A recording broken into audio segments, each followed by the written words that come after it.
Bóng vào tí không? Ôi giời ơi, lại phải đi tác nghiệp. Anh đi trông hộ em nhá. Đây anh này, có cái này. Máy này quay bé tí.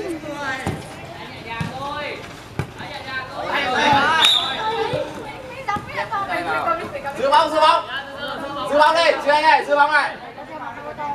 Rào pha ra.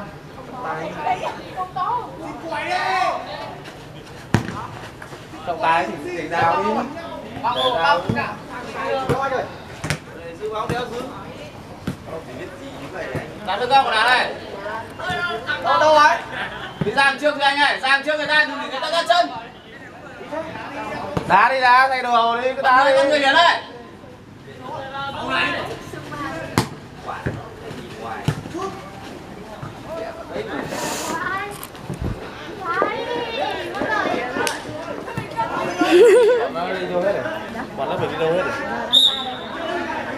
Mẹ thấy tí lớp chị lớp về áp đảo lớp chị à? Mồm áp đảo à? Chết rồi, không được, không được. Đây đủ là sân áo xong đá cái trước mặt thôi.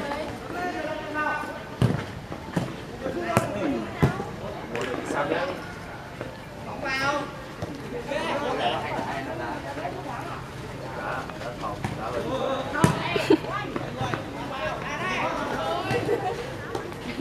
Nhìn quay quái.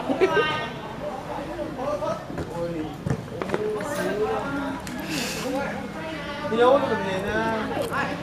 Đã 7 người rồi, có 5 người thôi. 4 người đâu ra đâu. Nhớ đây, sát người nào. Em đá. Thay đồ đi em. Thay đồ đi.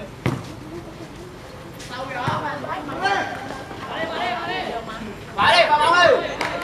Thay con đùi cho đá nha. Đằng sau. Đằng sau kìa. Hai cái thằng này. Trong môn em ơi. Thương à? Đấy chạy xuống ngã mà đi đâu. Đấy bị xuống bóng xuống chân.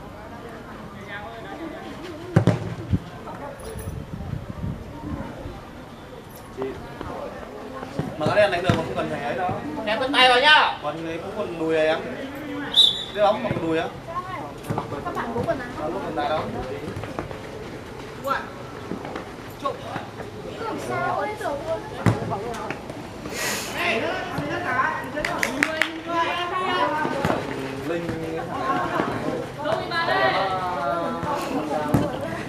Ôi trời ơi.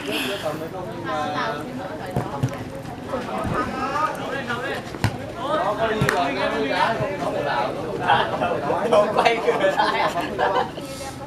Đá này bắt người à? Ôi kìa, ra ngoài à?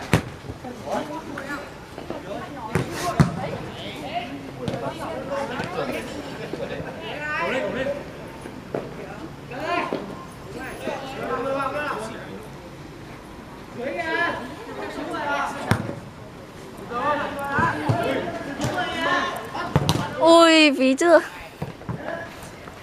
5 người thế này.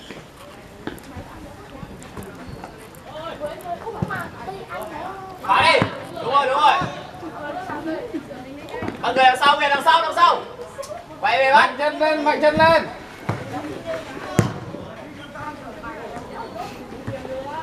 Tốt! Anh ơi! Đạt nhìn thằng Phi đằng sau này Đạt.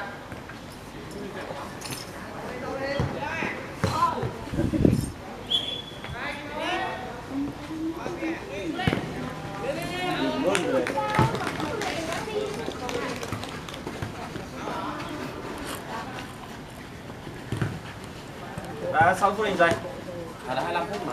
Không trở lại. 25 phút rồi. Là đến giờ đi.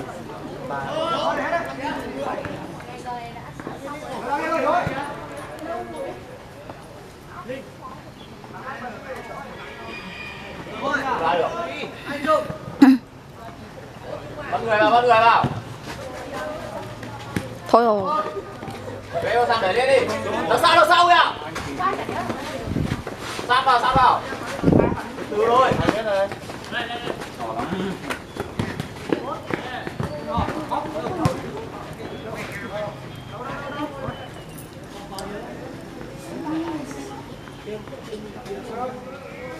Quả sút phạt này. Để xứ nước chân này.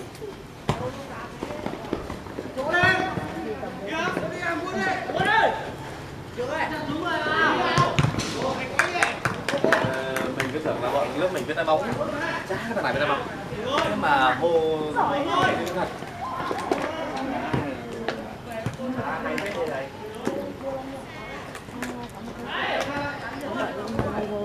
Hay lắm, bắn luôn.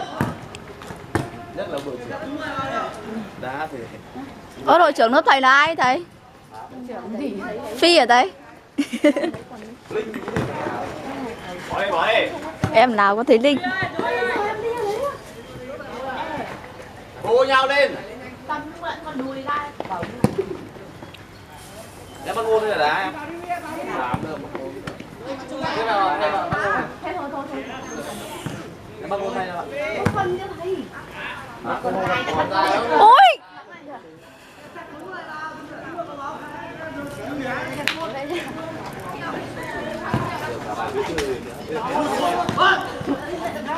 Chú nào?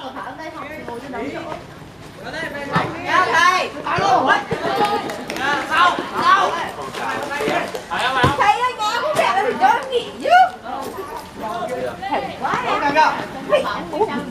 Sao? Tao nhìn thấy Anh tắt vàng mà báo.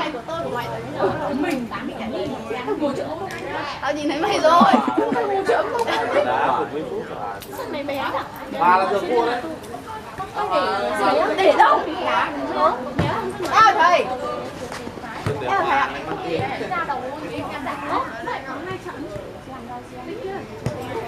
Nói cho mình đi.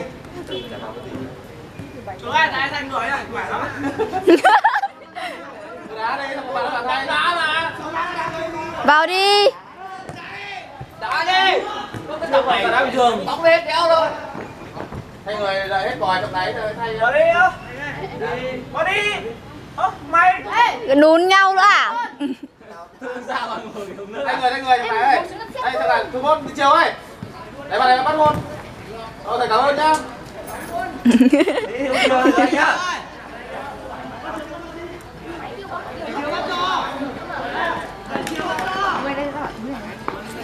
Rồi, thay người ra đi. Đi vào đi, kéo người đá trên. Đuổi thôi đi sao? Đi. Đá luôn đẩy nhau nhỉ.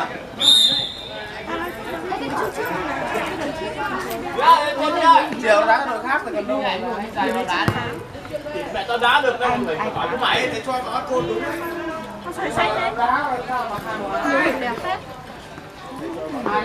Xuất sao vào nha. Tức là 4 cầu thủ ở trên, 4 cầu thủ ở nhà, 1 cầu thủ ở trên. Chiều bắt tốt đấy. Bắt tốt đấy. Môn của thầy nó tốt đấy. Chú ơi. Bạn kia tốt đấy, bạn kia cái đồ nghề là rằng ấy, không vừa đâu. Bạn vừa vào ấy. Đổi gì?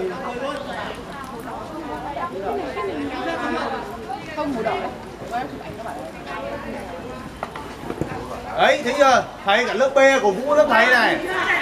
Không thắng thì thôi đấy. Đá đi. Đá đi, sợ người ta đau à? Đúng không rồi, cứ ngừng. Đấy. Phá bóng luôn, đúng rồi. Đồng thế. Đúng rồi. Chú ơi. Úi giời. Sủa bóng lặng thế. Nghe còi nhá.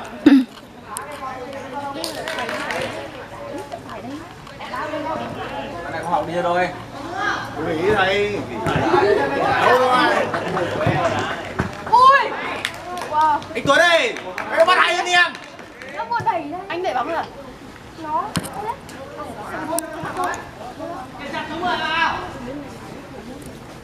Ôi giời, nắm đồ này.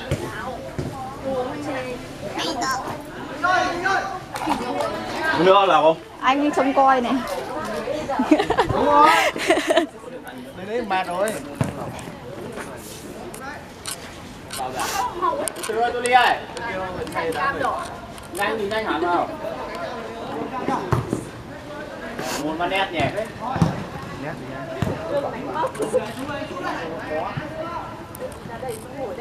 Ôi rồi hai ông kia thả thì còn dễ. Cái team đội đấy đúng này 4 thằng mà. Ôi trời ơi. Thầy lớp thầy có đá đúng không em? Hoàng. Thầy thay người Hoàng què chân nữa kìa.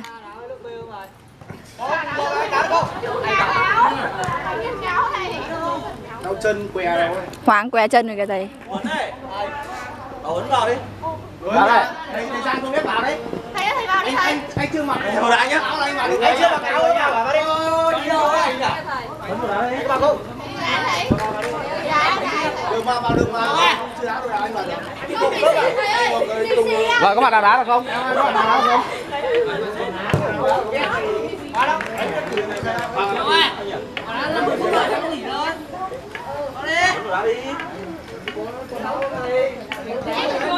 Làm một phút đâu bạn? Được. Bảo luôn. Đấy.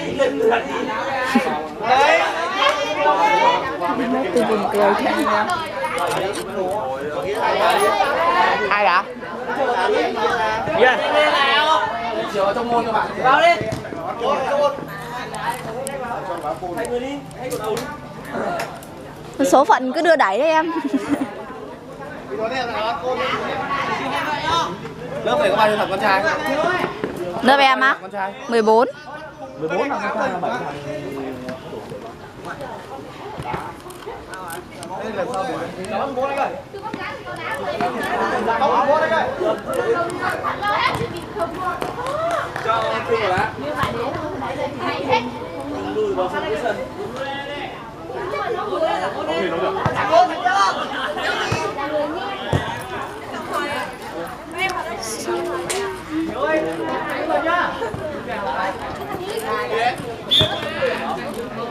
Đá hai côn em ơi, bóng từ côn phát lên đi. Đá từ đây được cho tài, đá từ đây được. Em chắc chú ơi nào. Đá đi. Loạn xạ cái lên. Năm sau thầy đào tạo lại nhá. Cứ đá đi. Lớp em ít con trai thôi nhá, nhiều xem. Thế hả?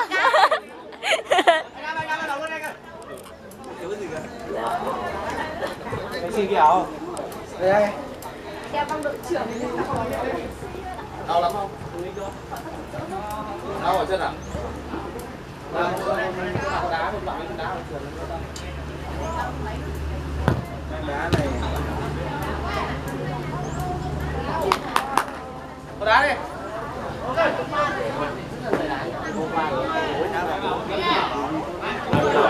Nhảy vào đi, đá đi.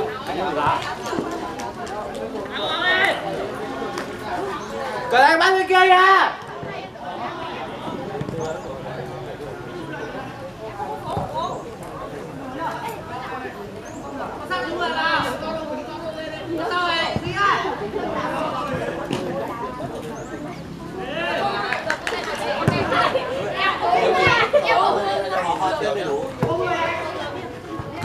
Thôi.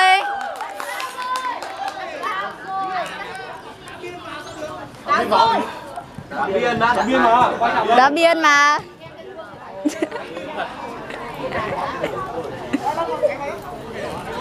Cá mình. Đây là một phi không luật. Tên của tôi thì các bạn ghi tên luôn. Phá ra.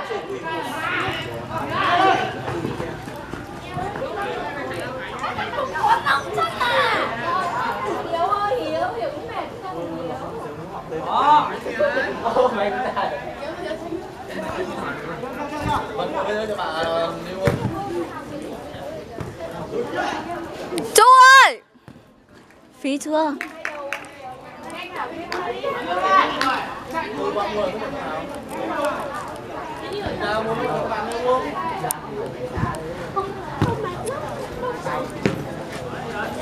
Được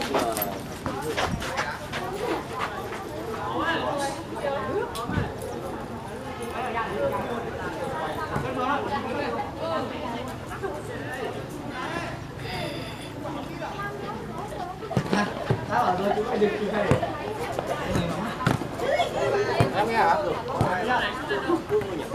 Đi đâu ạ? Đừng bảo đời bắt đầu thầy chứ. Thắng à? Cuối ra. Em cuối. Ám sát à?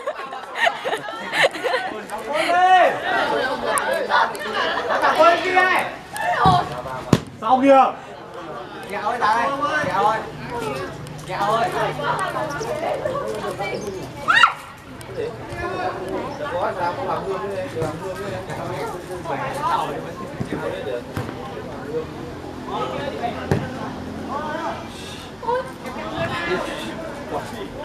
Bằng thu hương à? Vậy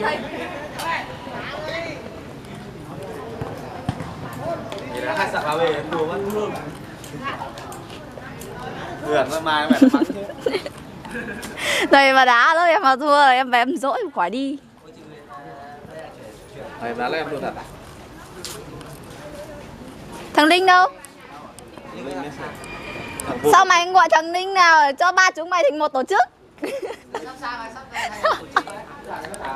Ở đây. Em đùa anh chứ.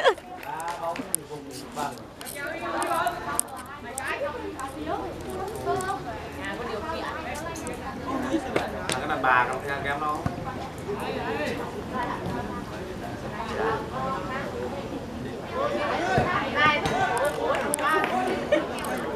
Mà cái này em được cái mà nó nghĩ nó đúng. Sao nào? Sống một mình trong vũ trụ. Ông nói ký không ký suy nghĩ luôn. Nói lại. Đi ngay từ từ ơi. Đi ngay. Đá chân tay nhá. Kìa. Quá sặc chân.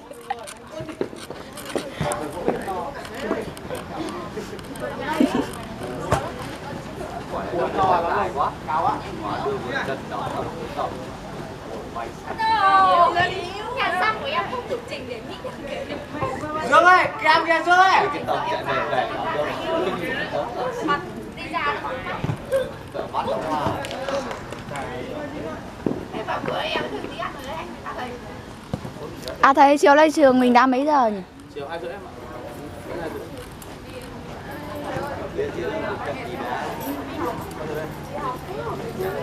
Anh vào chạy được 2 phút. Mang thì hương.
Đá đấy của em, đá đây. Tốt. Thôi. May thôi rồi luôn. Bình tĩnh đá tiếp. Có thể đi ra ngoài đấy. Alo, em nghe đây hả? À, xuống nào.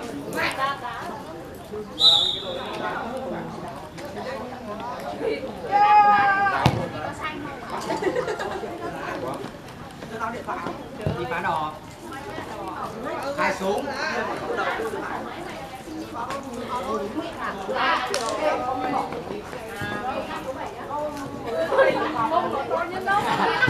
Sao mày biết thế? Đóng luôn này. Đóng cho cứ đóng thôi.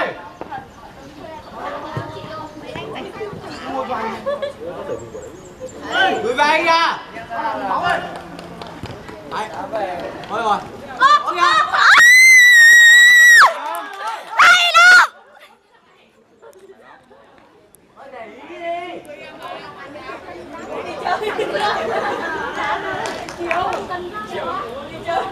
Nhìn thế một cái này mà.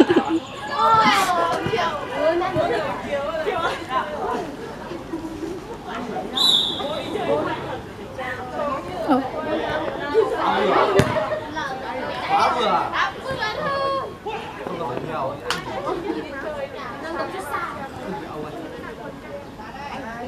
Thay đi, tao vào đá. Vào.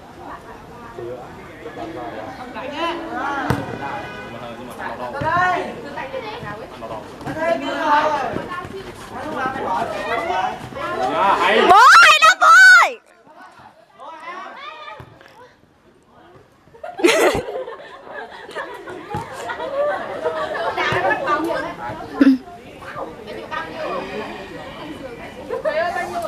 Đâu? Lớp A không còn ai hả em? Đùa nó xem đá bóng vẫn đứng hỏi tỷ số à? Ai đây tí kìa? Đâu? Anh ơi! Anh ơi!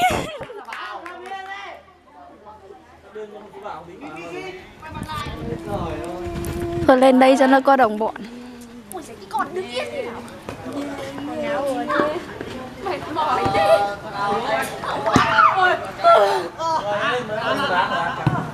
Ra ngoài. Thằng Đà à? Sao ấy? Đau mà, đau từ lấy rồi. Bắn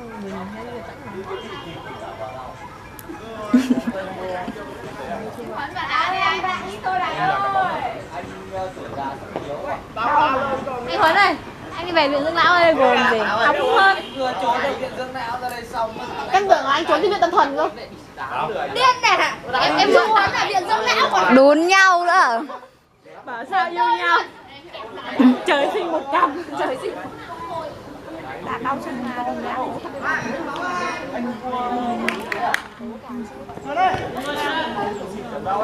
Nhìn người đi.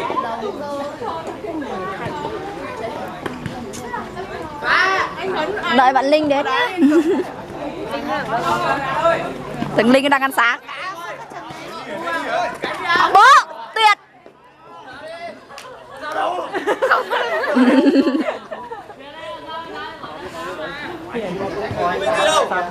Coi tí không coi cái đá đi. Điên mà. Wow. Thôi. Điên. Tao không biết, tao thấy vào đâu wow ơi. Biên à?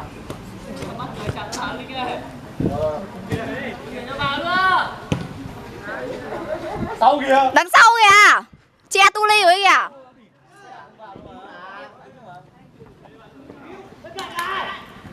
Trời ơi.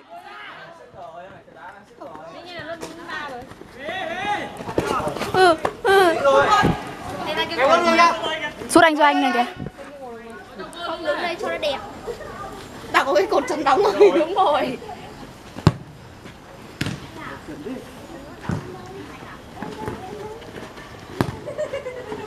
Thôi. Rồi.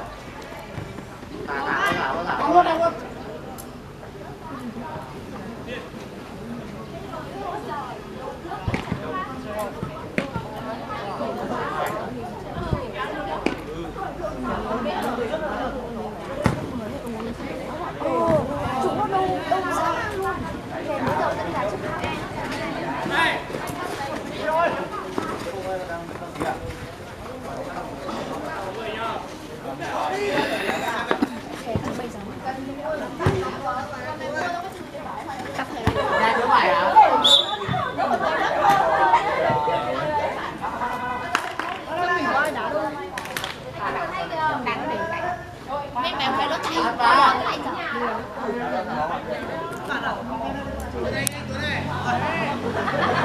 Sắp hết giờ rồi.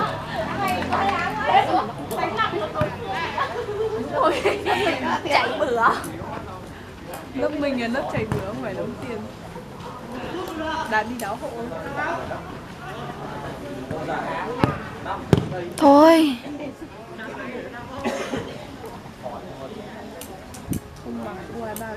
Mày nói mày đùa. đùa. Tao chỉ muốn đấm lên. Tuyệt đó bố. Để anh ra em mới chia mà đã. Chạy vào luôn.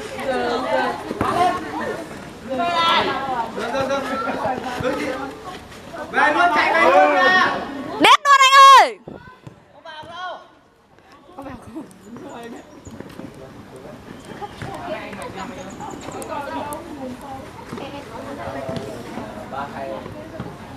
Mình đâu cho nhà.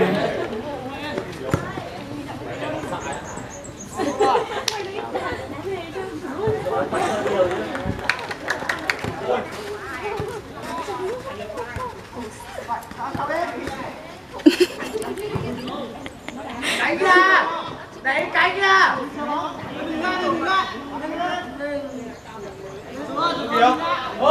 Sao?